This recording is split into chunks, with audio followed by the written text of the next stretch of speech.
I feel like there's a lot of culture shocks that we could go through, but it being summer and super hot right now, my favorite one would probably be the AC. And I feel like people who maybe even travel to Italy, well, I don't know, depends where you are, because Airbnb sometimes do a good job with setting it up and making it look like the travelers are used to, but regular homes here usually try to have one AC unit, well, at least one per floor. So they try to limit the amount of AC units that they have, which I suppose helps somehow maybe with the bills or so. But the way you integrate only one AC unit for all the rooms in your floor is basically putting it in the hallway where you can manipulate all different doors and guide the AC in all the different directions, which makes it a fun game of trying to get your AC to blow in the right way. Because right now, our AC faces the door, which is opposite of where our bedroom is. So if we want AC at night, we have to close the door and wait for the hallway to cool down and have the air come into our room. So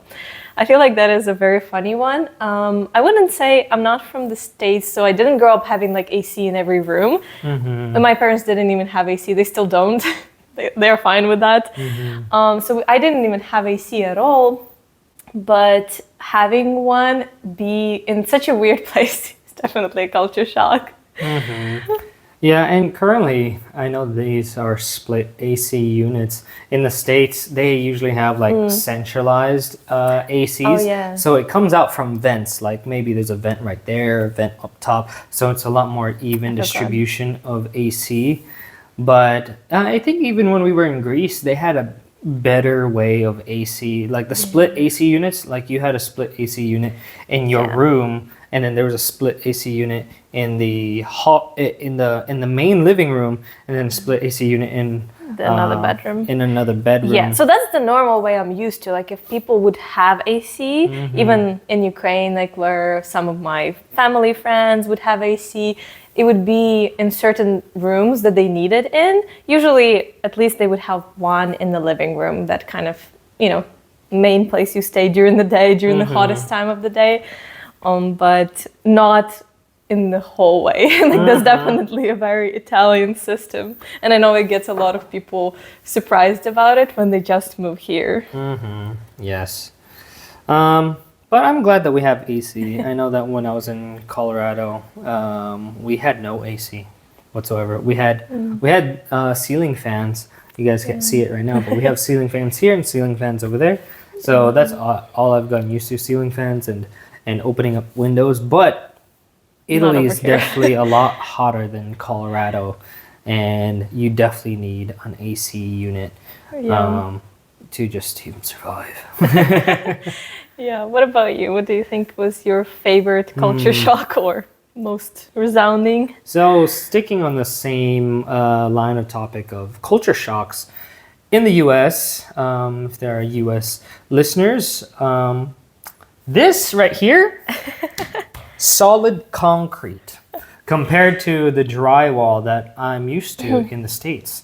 Where that's why in movies in the States you see people breaking through walls. It's as easy as that.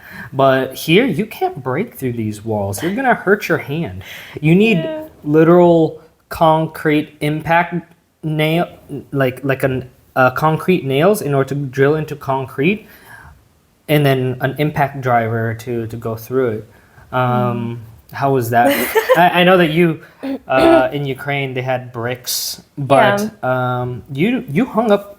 She hung up all of this. Well, all of this is like command hooks. We do have some pictures on the other side of the room, which I did drill into, which was funny because I didn't, we were renting out, so of course trying to not drill many holes or anything like that. The frame shop gave us these tiny like little nails, which were supposed to work for drywall, I'm pretty sure. But or at least wood. Yeah, like it was supposed, I don't know, they were saying it was gonna work.